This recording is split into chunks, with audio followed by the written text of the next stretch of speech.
it's Mrs. Reinierson here. Sorry I missed posting yesterday, but we just got back from our vacation yesterday afternoon. And so I'm one day late recording. So we're going to continue today with the war I finally won. We are on chapter 10. Let's get started. Chapter 10. Susan insisted I lie down in my own bed. She set her alarm clock so she could check on Jamie throughout the night. I couldn't sleep. My muscles twitched.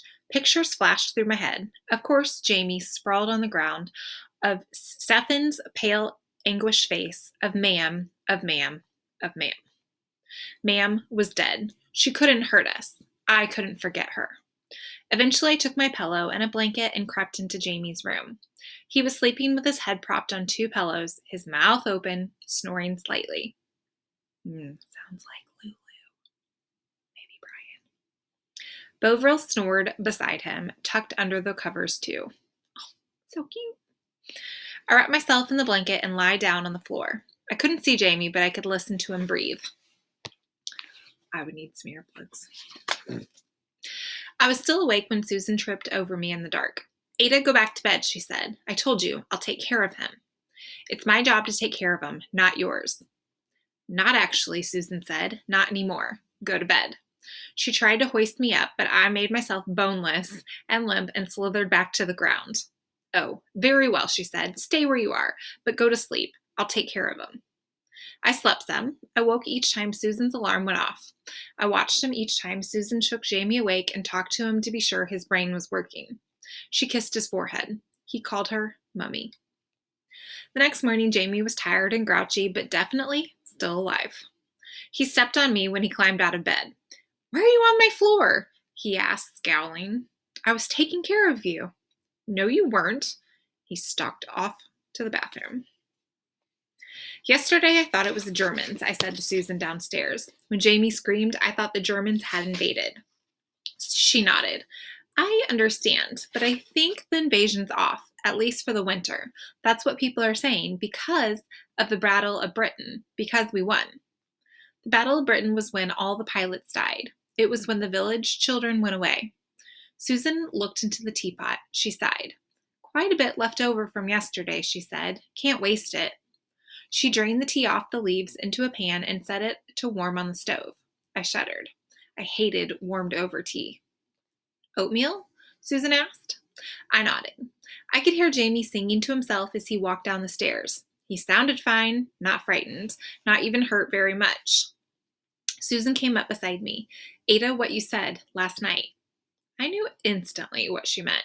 It is too my job to take care of Jamie, I said. It will always be my job to take care of him.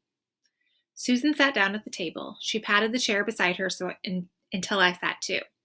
You will always be Jamie's big sister, she said. You've done a very good job taking care of him. But now it's my job to take care of both of you. It will always be my job. Let me do it. I'm the grown-up. You get to be the child. As though Susan could just take over, manage everything. What would you have done, Susan continued, if you woke up Jamie and he sounded confused? I'd have shaken him, I said. I'd yelled at him until it all made sense.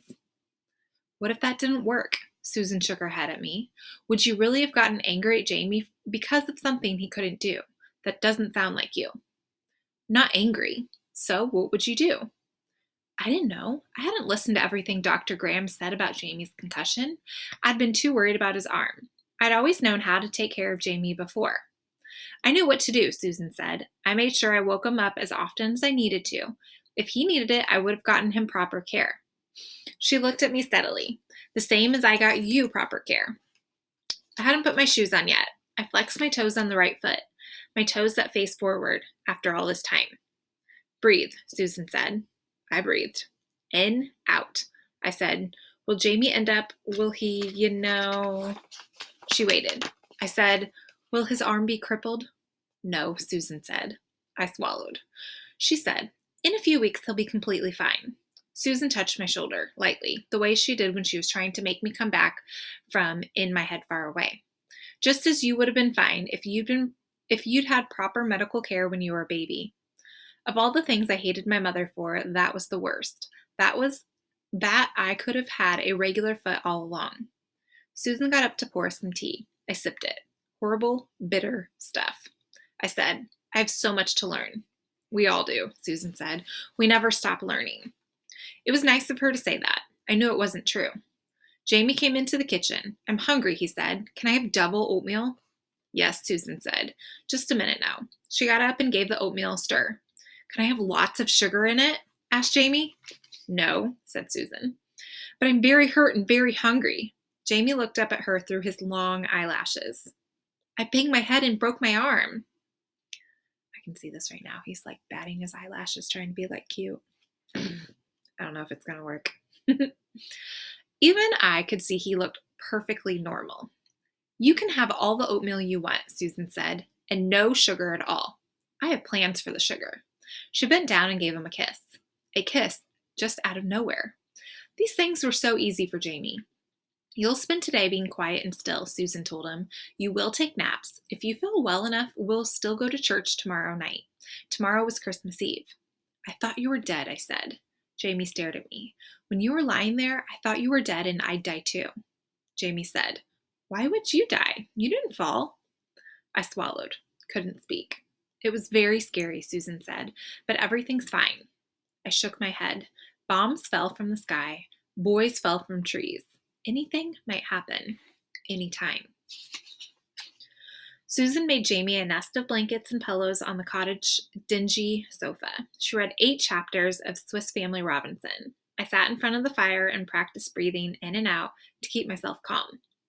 Are there any books with dragons in them? I asked when Susan paused. There are, she said. St. George, the patron saint of England, is said to have killed a dragon. I'm sure there must be stories written about him. I'll see if I can find us some.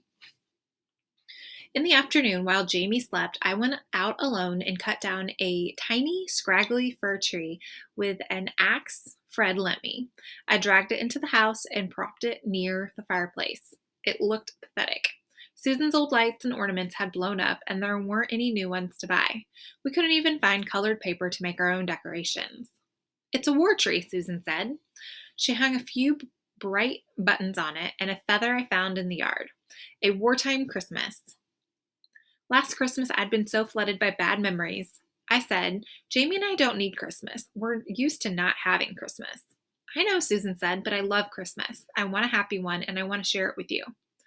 I don't want Susan to expect me to feel happy. I didn't want to disappoint her. I didn't want to embarrass myself at Thornton's house. The closer it got to Christmas, the more I just wanted to forget the whole thing. On Christmas Eve at night, we went to church, the way we'd planned to the year before. I didn't have a fancy dress. Susan couldn't make me one this year, not without a sewing machine, and the dresses she bought me while I was in the hospital were ordinary. So that was good. Susan insisted on tying a ribbon in my hair. When she wasn't looking, I pulled it out. It's just church, Susan said. You'll be fine. Inside, the church smelled like spice and candle wax and wet wool. Ooh, wet wool. Near the altar, a set of wooden dolls sat inside a little pretend stable with statues of sheep and cows. It's called a nativity scene, Susan said. Mary, Joseph, and baby Jesus. No horses, I said. Not in Bethlehem, said Susan. Donkeys. Why not horses? I felt cranky, but then Susan opened a hymnal and passed it to me, and I could read the hymn. I could read the words quickly enough that for the first time, I could actually sing along. The tune wasn't hard either. I was standing on 2 feet without crutches, wearing 2 shoes. I could read and I could sing. I had walked to church even though it was a long way. I needed to remember that. I tried to force myself to feel happy, but underneath the happiness I felt prickly, like my skin was stretched too tight all over. I might not be a cripple, but I didn't know who I was.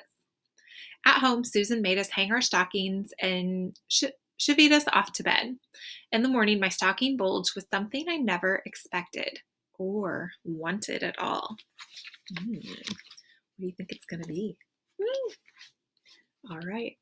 We're going to stop right there. Click on to the next video to read chapter 12. 11.